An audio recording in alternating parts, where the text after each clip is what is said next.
one does not simply kill Wonderweiss in, like, a panel. One does not simply do that. Because Wonderweiss Jr. is Wonderweiss. You want to know why? It makes it obvious I was right on the money about Wonderweiss Jr. Because he speaks like Wonderweiss. He's like, shush, that's what I'm saying. That's exactly what how he was speaking in this chapter. And pretty much Wonderweiss is like, eh. At the very least, Wonderweiss Jr. learned how to talk a lot better.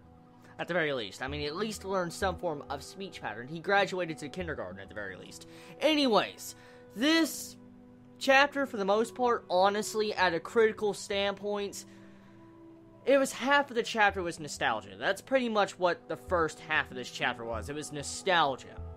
Just nostalgia trip back to the original part of Bleach, getting to see Bleach back in the past, one of its greatest arcs in history of Bleach. We get to see how it all started with the cannon launching up into Soul Society and stuff like that. We see Ganju come up and say, I'm coming with you, Kurosaki. And so, pretty much just a lot of nostalgia. And honestly, the first half of this chapter was rather useless. I'm not being mean. I'm just saying it technically was. The only thing of importance you can get out of the first half of this chapter is that Ganju is joining Ichigo and the gang. And that, you know, he has a map to the Soul Palace for some specific reason. I don't know how.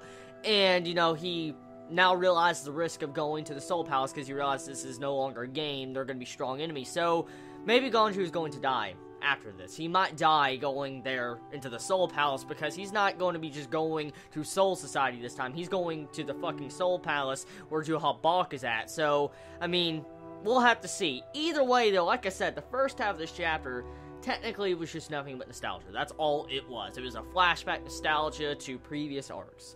The second half, for the most part, just shows you Wonderweiss Jr. talking with his double tongue and seeing how, like, he has kindergarten speaking.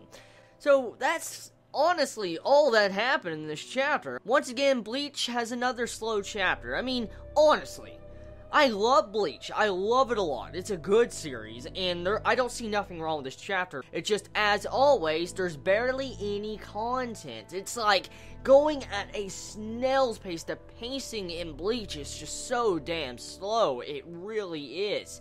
And that's the only bad thing. That is the only bad thing when it comes to Bleach. That's it. Because the story, I like the characters and all that, besides specific questionable characters that we've had recently. But, I mean, besides that, I mean, just hopefully Kubo will start to speed up just a little bit, Kubo, just a tiny bit. I mean, come on, man.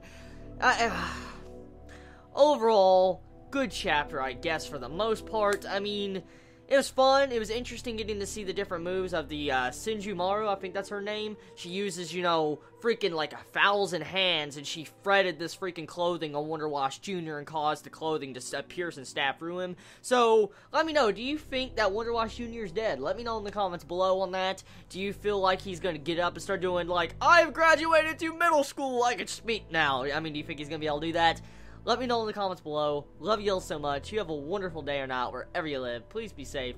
Chibi out.